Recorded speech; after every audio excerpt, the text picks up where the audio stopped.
Hey, what's good, everybody? It's your boy, Jolly by Nature, and we are back bringing you guys our Week 3 showdown in the Blastburn Radio Community Draft League. Your Naptown Ninjasks this week taking on the Moon Conference's own OldSchoolBliss and his Alolan Surfing Sylveons. Now, this is an interesting matchup for a couple of different reasons. This is our first inter-conference matchup on the season, and thus, while obviously we want to win, we want to bring home that W, winning in general is real important. This is among our least important matches on the season, in that if we lose, we just take a loss. That's it. No one in our division and no one in our conference gets the win over us, and so it hurts our playoff chances the least to lose this match as compared to losing a conference match or especially a division matchup. That doesn't mean we don't want to win, however. Obviously, taking those wins is really important. Your Ninjasks are doing real good on the season so far. We are in the lead in our division. After 2 weeks, our Mega Pidgeot Valkyrie is the KO leader on the conference, which is dope.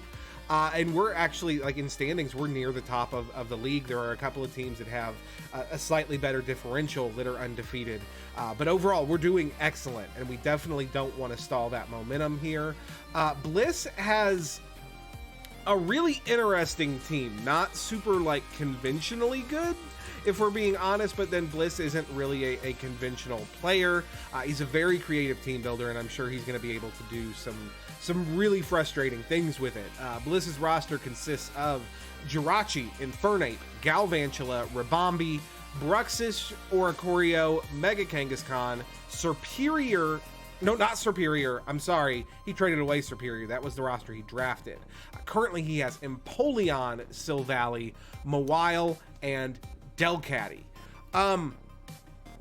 Interesting stuff. The Jirachi mirror matchup is obviously a thing here. All the cool and interesting things that I can do with Jirachi, so can Bliss against me. There's a lot of speed on this roster, a lot of speed, but not a lot of, like, truly top-end speed.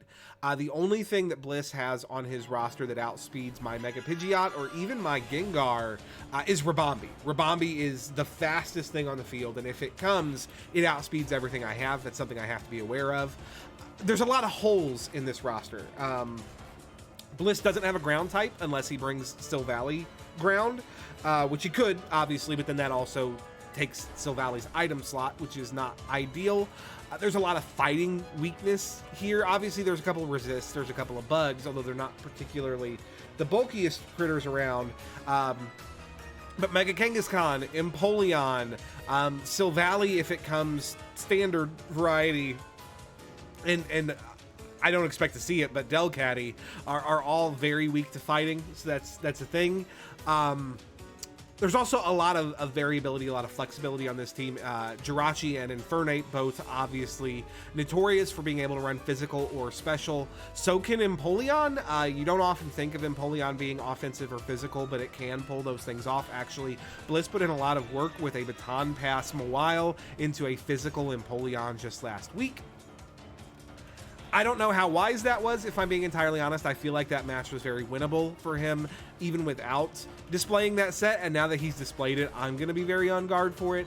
But Bliss, again, is an incredibly creative team builder, and he's going to find a way to threaten. Obviously, one of the bigger and more conventional threats on this team is the combination of sticky web support, of which Bliss has 2 potential web setters, with Mega Kangaskhan, who is not the fastest thing on the field, but when you put webs on the other side of the field, suddenly outspeeds almost everything and is a massive threat. So we have to be prepared to deal with sticky webs, we have to be prepared to deal with baton pass, we have to be prepared to deal with a couple of these Pokemon running physically or specially. So it's a pretty high threshold that we have to reach here. There's a lot of moving pieces, but I think that we put together a team that's going to accomplish those goals rather well. So this week, we are bringing a team that consists of Jawsome, our Garchomp. We are running a physically defensive walling set this week. Max HP, max physical defense, impish nature, with Stealth Rocks, Earthquake, Stone Edge, and Roar. This set's good for a lot of different things, honestly. And this is really important, Bliss doesn't know that we're fully defensively invested. And so in a lot of circumstances, he's going to have to assume that Garchomp outspeeds things that it doesn't necessarily outspeed like Mega Kangaskhan until he learns otherwise.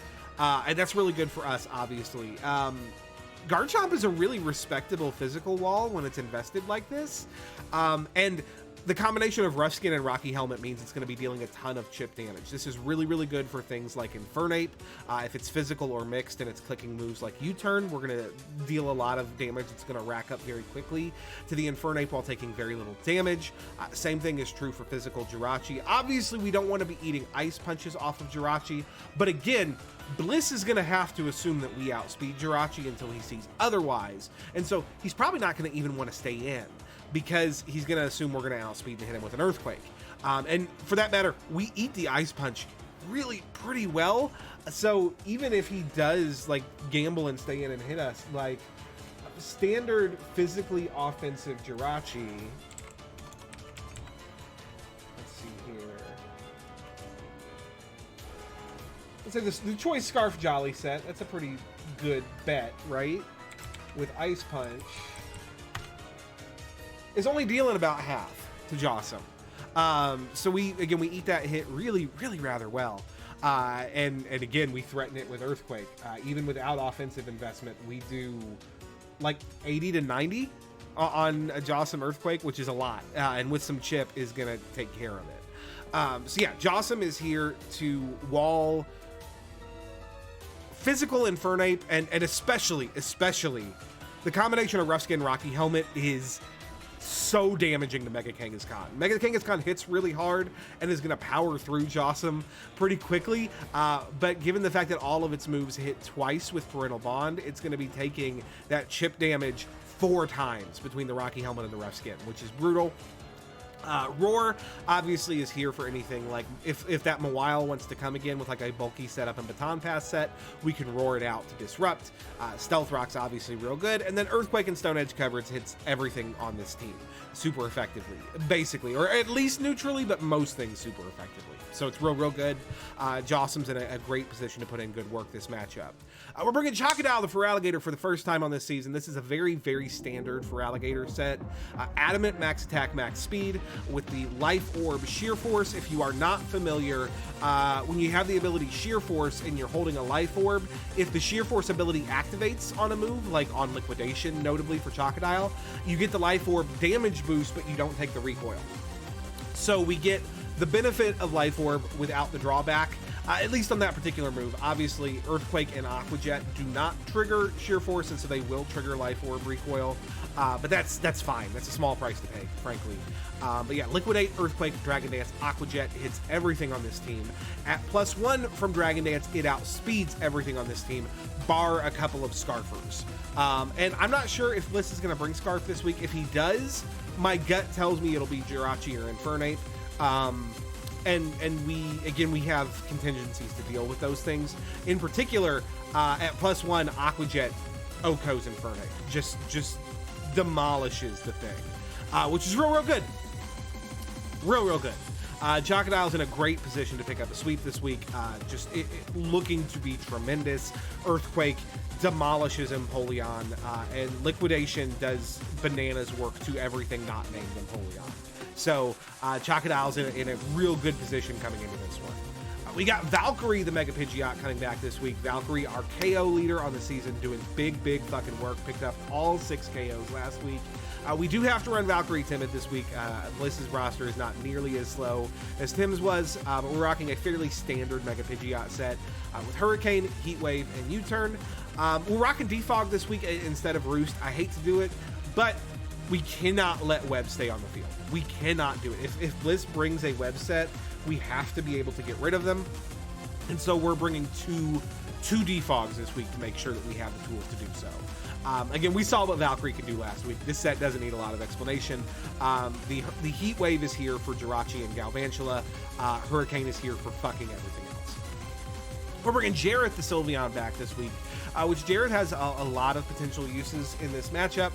He is the special wall to complement Jossum's physical wall, and does that job really well. We're rocking Wish this week, which is obviously useful for self-sustain, as well as useful for keeping Jossum and other threats alive. We're bringing Heal Bell. I definitely don't put I don't put it past Bliss to run some bulky toxic stalling sets this week. Jirachi can be used that way pretty easily, so can Empoleon. And so Heal Bell is going to be potentially very valuable here. And we're bringing Shadow Ball specifically to get damage off on Jirachi, which is the most logical switch in for Jareth. We're not rocking Protect this week, which is potentially problematic. I mean, I suppose we'll see how aggressively Bliss is playing it, but I felt like we had the aggressive offense options that we don't necessarily need to play that slow this week. So that's where we went with it. We're bringing Neutron, the Rotom Mo, back, and we're rocking a Choice Scarf set this week, which outspeeds Bliss's entire team, barring his own Scarfers. And again, Bliss has no ground type, so we can click Volt Switch literally all day long as Sil Valley Ground does not make an appearance. Volt Switch, Thunderbolt, Will-O-Wisp, Defog. We're not rocking Leaf Storm this week. It wasn't that valuable against Bliss's team, frankly. He has too many things that resist it and not enough that's weak to it in comparison to Electric Stab, but we do threaten with Leaf Storm, which is important because it might discourage that Sil Valley Ground from showing up, because he knows that, well, the primary Electric abuser also has a super powerful grass move. But yeah, this set is in a great position to put in huge work. Obviously, if we get the opportunity, we're going to outspeed and Will-O-Wisp the Mega Kangaskhan. Maybe the Jirachi too if it shows a physical set, but Will-O-Wisp is here almost exclusively for Mega Kang. And then last but not least, we're bringing back Hypnotic the Gengar. We're bringing a pretty identical set to what we brought last week, a substitute Fight Z Focus Blast set with Shadow Ball and Sludge Wave for Dual Stab. And this is kind of our other sweeping option. If Bliss brings something that we don't necessarily expect, if this looks better, then Hypnotic is absolutely capable of picking up a sweep here, and behind a substitute does not have to worry nearly as much about Mega Kang's Sucker Punch. And obviously Z Focus Blast is going to put the murder on that normal type Mega Kang. So that's the team this week, guys. It's very offensive. I like it a lot. I feel like we have a lot of great options, and we have some really good walls that are going to help deal with Bliss's sets. But I'm going to go ahead and link up with our opponent, find out exactly what he's bringing, and we'll be right back with the match. All right, guys, we are back, and there is a couple of surprises on this roster. He brought Ribombee instead of Galvantula, which isn't a huge surprise. Like, I always kind of knew it was like a one or the other situation. I definitely did not see both coming. They feel too similar of a role. And he brought Bruxish, which that one is genuinely surprising. No Empoleon, which is bananas to me, because Empoleon, well, for one thing, Empoleon is the only thing standing between him and a Crocodile sweep potentially, and that's gone. It was also the only thing that really wanted to eat Mega Pidgeot's coverage, which is fucking bananas. But all right, let's get this overlay corrected here. We got a Ribombee and no Empoleon. I'll be damned. Okay, and we got a Bruxish. I mean, I suppose that Bruxish is potentially problematic for Aqua Jet, but I mean, most likely it's Strong Jaw anyway, right? Regardless, I think our lead here is Neutron. We lead Neutron and we click Volt Switch, like, every time here. Even if he leads... Oh, no, he led Bruxish. So yeah, this is easy peasy rice and cheesy. We just click Volt Switch here. No question. Okay, he's Scarfed and he outspeeds us. That is... We're frozen? What the fuck? All right, that's cool, I guess.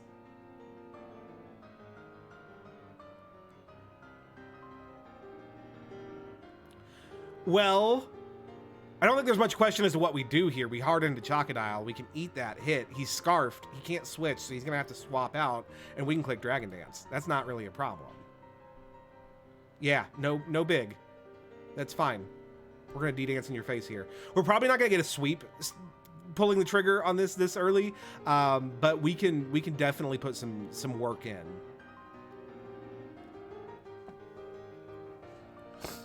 And open up things for the Gengar sweep later. Okay, here's the Jirachi. That's fine. We get our D-Dance off. And I don't think there's any reason... Well, okay, quick question. So we've got Crocodile at +1/+1. Which against a standard Jirachi set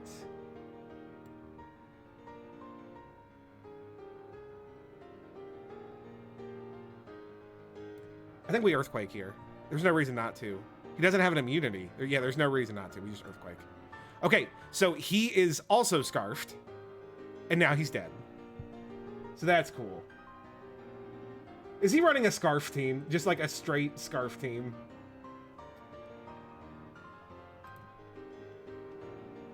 We just Aqua Jet here. There's no reason to risk him being Scarfed as well. Yep, there goes the Nate.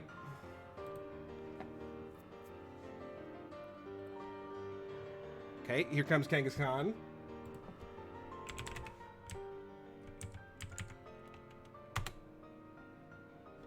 Which we have a chance of one-hit KOing with Liquidation.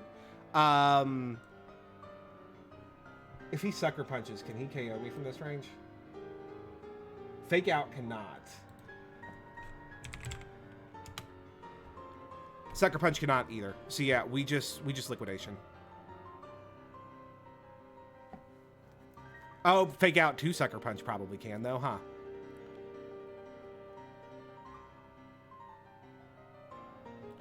I think we Aqua Jet here. Yeah, that's fine. Because, yeah, the Sucker Punch would have KO'd him anyway. At least we got damage off this way.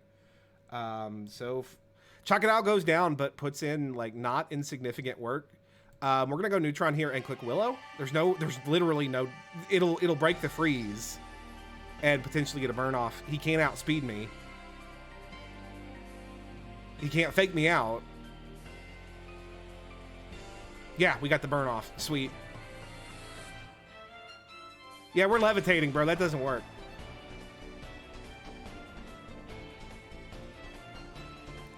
And then I think we just go into Jawsome.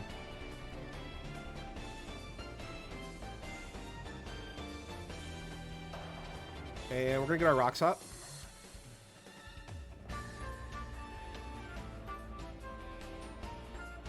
And I think we just Roar here.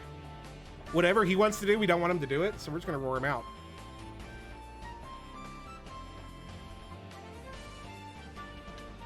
Okay, he's going to want to Ice Fang here. So question, how much do we take from that? He's definitely Scarfed.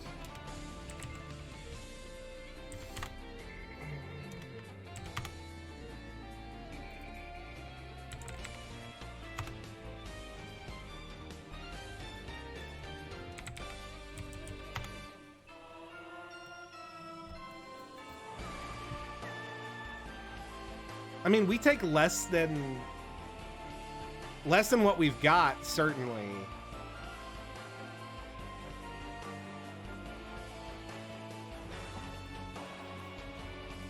But I don't really need Jawsome anymore. Like, really at all. I think we just stay in here. Yeah, that's fine. We're gonna get damage off. Yep, we got rid of it. Sweet.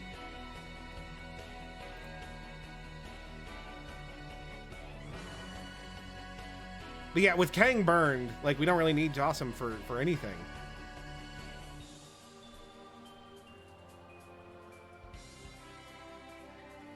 I think we roar. Because it's starting to look like his win con is Quiver Dance Rabambi. So I wouldn't be surprised if we see a parting shot here. Oh no, we see a Z. All right, well, we sat Garchomp. That's fine. He did his job. Good job, Jawsome. And then I think we go Valkyrie here. We either go Valkyrie or we go Hypnotic, but we've seen a dark move out of Bird. And so I'm not convinced he's going to let me get behind a sub. I mean, I could just fight ZM. I could just fight ZM. But yeah, I could just fight ZM. We're just going to do that. We're just going to fight ZM.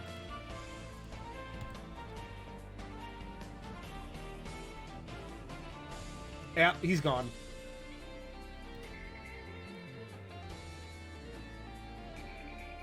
And now we can just Sludge Bomb here. Or Sludge Wave, excuse me. Down goes Rabambi.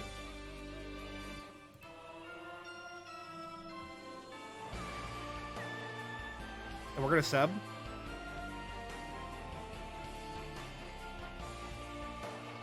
and then we're gonna Sludge Wipe, and that should do it.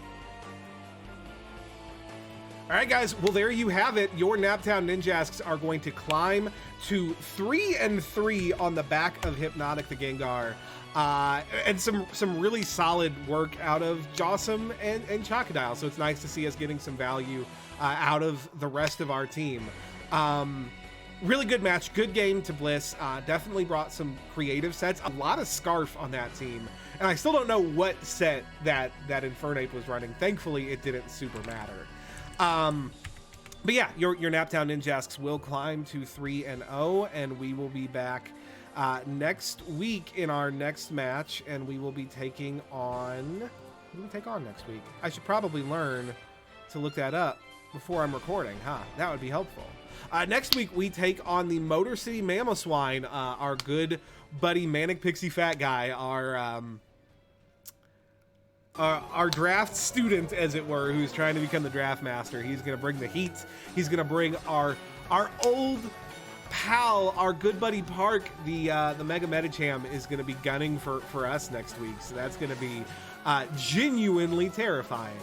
But we'll look forward to running that match, and hopefully your Ninjasks will be able to pull it off and take it to 4-0. But that's going to be it for today, guys. As always, I have been Jolly by Nature. Thank you so much for watching. I'll see y'all next time.